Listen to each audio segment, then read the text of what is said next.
Today we're gonna break a myth that says you have to let your steak sit out for 30 to 40 minutes to come up to room temperature.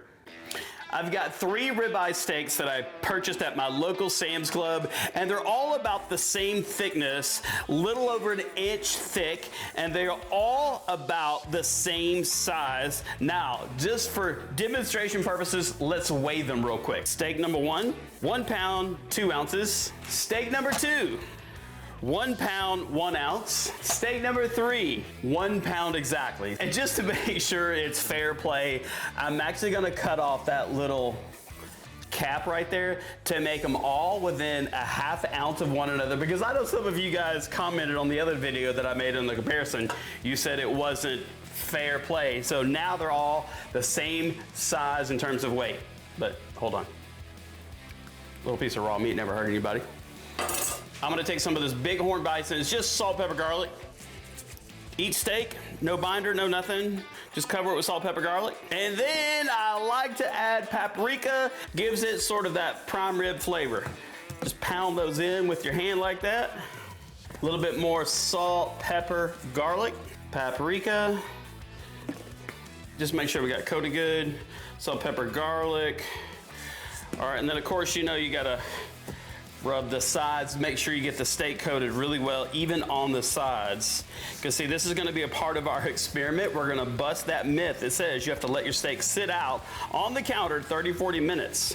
We're gonna take 1 steak, we're gonna let this sit out on the counter for 40 minutes. Siri said timer for 40 minutes. 1 steak, freezer, 30 minutes. Another steak in the refrigerator. It's just gonna go back to the temperature it was when we pulled it out of the fridge. For this cook, we're gonna do charcoal, and as you can tell, it snowed. So let's go ahead and uncover the Weber Kamado so we can get this thing filled up with charcoal. Get your chimney. I'm using Jealous Devil charcoal, and to me, it's the best charcoal there is on the market. So let's go ahead and fill up our chimney. All right, let's remove it, and then we're gonna use these all-natural Boom fire starters. Light her up, set your charcoal right on top. Boom. This steak has been sitting out for 30 minutes. The other 2, one is in the freezer, been in there for 30 minutes, and the other one is in the refrigerator. But before we actually put them on the grill, let me just share a couple points with you about temperature and about the Maillard reaction, if I'm saying that properly. Every cut of steak is different from every animal, so you can't count on the temperature method of using your hand. You know what I'm saying? Like, this is mid-rare, this is medium. You can't really judge that an actual accurate measuring device of what the temperature of the steak is. So therefore, I like to always tell people, wipe my hands, get a thermometer. Like, this is a Thermopin. It's a fast reading thermometer. That way you can actually put the pin inside the steak to gauge the actual temperature.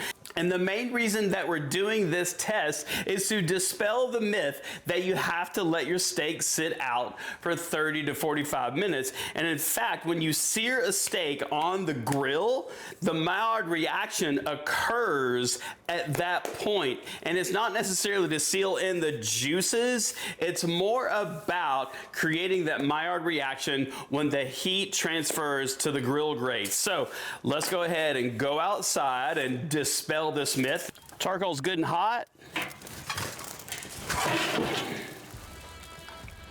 One thing I did was I spread out my charcoal evenly because we want to sear on all the steaks. Now let's go ahead and put our grill grates on. I'm going to clean that real quick, and then I'm going to close the lid.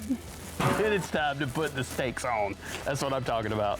This is a Weber Summit Kamado grill. It's insulated. It's actually one of my favorite grills to cook on. It should be ripping hot. And what I'm also gonna do is keep the coldest steak closest to me, and we're going to close the lid.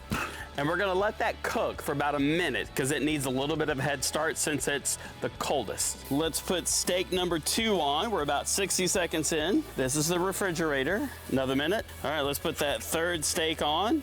And just, you know, we can't let that little tip go to waste, so that'll be a little bit that we snack on in a hot minute. Let's go ahead and flip our steaks. You can tell we got some nice looking color on there. Oh wow, that looks amazing.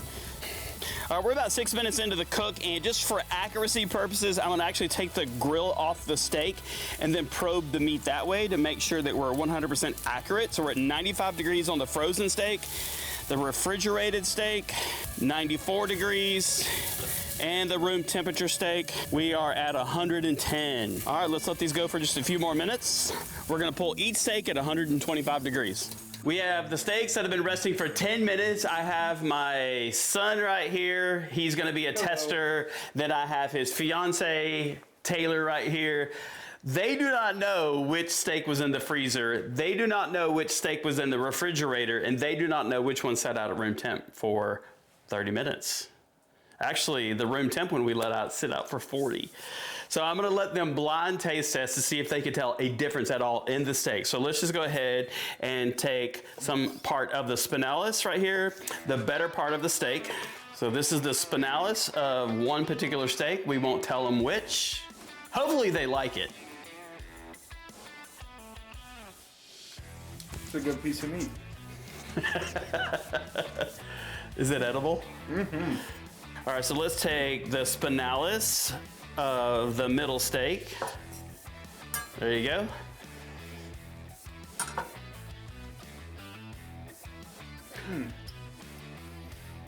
It's also a good piece of steak, right? That's pretty good. That's good. And we'll take the spinalis off of the third steak. Was that too big of a piece? I mean, I know you're petite and It was all. a little bit big, but that's okay. Reese, Taylor. Oh wait, do I need to go get the steak sauce? Maybe a little bit. That's like foul language that he just said to me, requesting. Those are all three very good. Okay, did you hear that?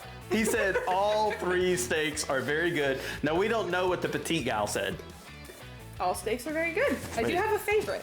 Okay, can we hear all the what? All the steaks are very good, but I do have a favorite. Really? Yes. I also have a favorite. Okay, so you tell me your favorite first. My favorite was this one. Charles. This is the middle.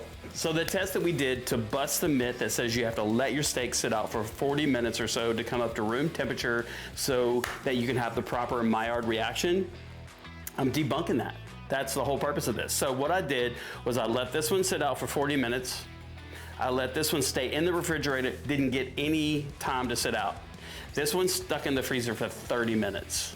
I said that middle one that was the best one. Yeah, the middle one was. The one straight out of the refrigerator they said was the best one, because probably 80% of you watching this video may or may not go to a restaurant and you order a steak, right? Mm-hmm.